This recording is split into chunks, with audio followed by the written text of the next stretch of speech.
The Three Knocks created and written by Elias Del Rio. Introduction, the first knock. It was early morning, and thin rays of sunlight crept through the curtain, forcing my eyes shut as if someone had suddenly shined a flashlight directly into them.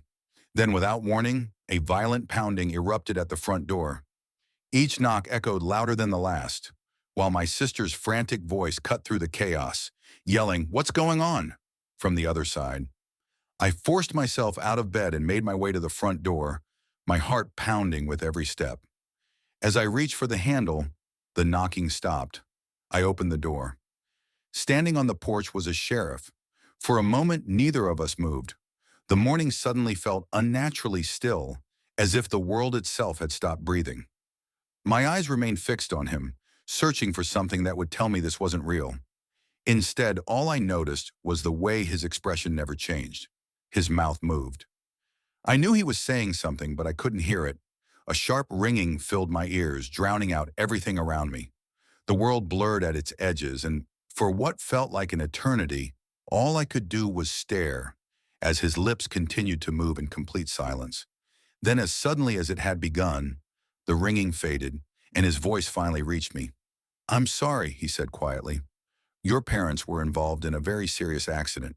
I stared at him, waiting for the rest of the sentence, waiting for him to tell me they were at the hospital, waiting for him to say they were going to be okay.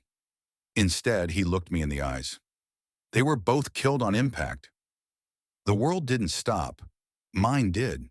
For a moment, reality refused to settle in. My mind didn't replay birthdays, vacations, or happy memories. Instead, all I could think about was the argument we had only a few days before. They had warned me about the friends I was spending time with, telling me they were a bad influence, and that I needed to think carefully about the choices I was making because those decisions would shape the life I wanted. The rest of the day felt like a blur. Family members filled the house. Voices overlapped. People cried, hugged one another, and offered words that somehow made everything feel even more unreal. I answered questions I barely heard, nodded at conversations I couldn't remember, and watched strangers walk through my home as if I were standing outside my own body. I kept expecting to hear the garage door open, to hear my dad's footsteps, to hear my mom call my name. But the house remained painfully silent. They teach you about a lot of things when you're growing up. They teach you how to read, how to write, how to solve problems, how to make friends, and how to prepare for a future you're told is waiting for you.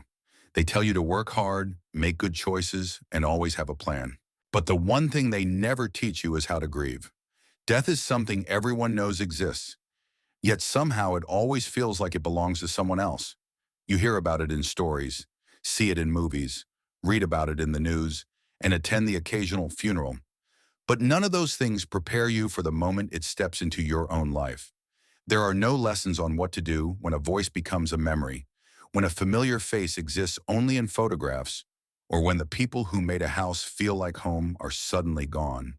Grief doesn't arrive with instructions, it doesn't ask permission, and it doesn't follow a schedule. It has a way of settling into the quiet spaces, changing the ordinary into something unfamiliar. A hallway feels longer.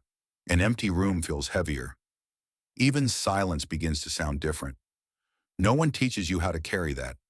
No one tells you what it's like to wake up one day and realize the people you depended on are gone forever. They don't tell you that grief doesn't arrive all at once. It creeps in quietly, finding its way into the smallest moments: a favorite song on the radio, an empty chair at the dinner table, or the instinct to reach for your phone before remembering there's no one left to answer. The hardest part isn't the moment someone tells you they're gone. It's everything that follows.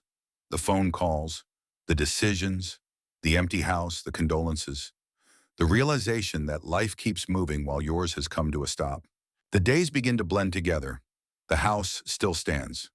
Morning always comes whether you're ready for it or not.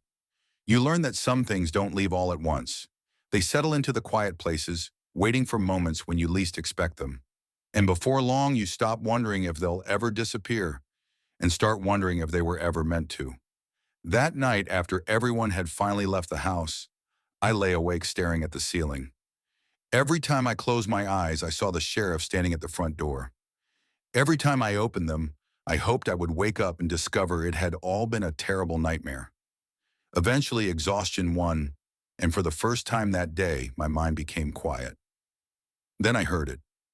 3 slow knocks, coming from the front door, the same way it started that morning.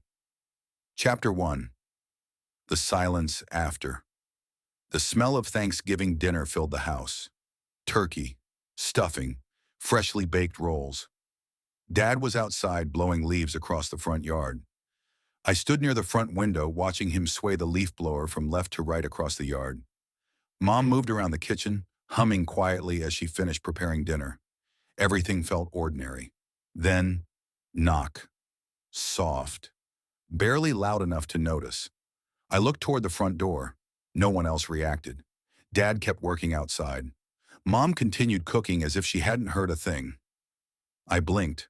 Dad was suddenly sitting at the dining room table. It was as if he'd been there all along. Mom smiled as she bowed her head. "Let's say grace," she began praying. Dad never took his eyes off her. Then, knock. Louder. I looked around the table. Everyone was still. The warmth in the room slowly disappeared. Mom's voice became distant until I could no longer make out the words she was saying. Dad's smile faded. Mom stopped speaking. Neither of them turned toward the front door. Instead, they slowly turned their heads toward me. Neither of them said a word. Their expressions were blank. Not frightened, not angry, just empty.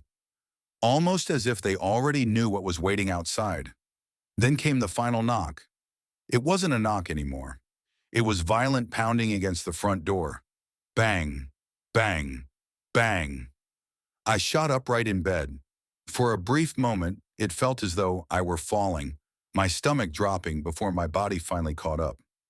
I reached for the edge of the mattress, trying to steady myself. The pounding was gone. The house was quiet. Sunlight filtered through the curtains. Somehow, it was already morning. The smell of stale coffee had replaced the aroma of Thanksgiving dinner. The house was silent. The silence felt heavier than it should have. I looked toward the clock hanging on the wall. The second hand was frozen in place. I couldn't remember if it had always been that way. Dad's boots still sat by the front door. Mom's jacket was still draped over her favorite chair. Everything was exactly where they had left it. The house just didn't feel alive anymore.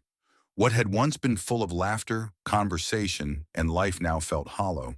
It wasn't empty. It was a void. It had only been a week. "I keep thinking they're going to walk through that door," my sister said quietly. Every few seconds, her eyes drifted toward the front door. "I can't believe they're gone." We spent the rest of the morning talking about the good memories, the family vacations, Dad's terrible jokes, the way Mom always made Thanksgiving feel like the most important day of the year because, to her, family was everything. Every now and then, we'd come across something that belonged to them. A receipt in Dad's wallet, Mom's reading glasses on the kitchen counter, Dad's keys still resting in the bowl by the front door. Little reminders that they had been there only a week ago. None of us had the strength to move any of it.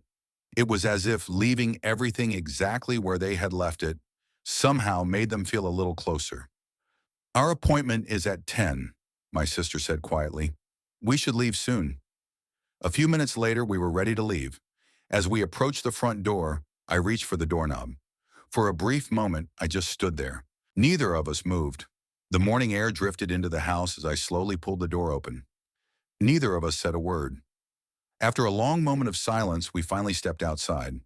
I looked back over my shoulder. Dad's boots were still by the door. Mom's jacket still rested on her favorite chair. Everything was exactly where they had left it. It just didn't have them anymore. I quietly pulled the front door shut behind us. The lock clicked. Neither of us spoke as we walked to the car. I started the engine. We pulled away from the house. Neither of us looked back again. Ahead of us was the funeral home.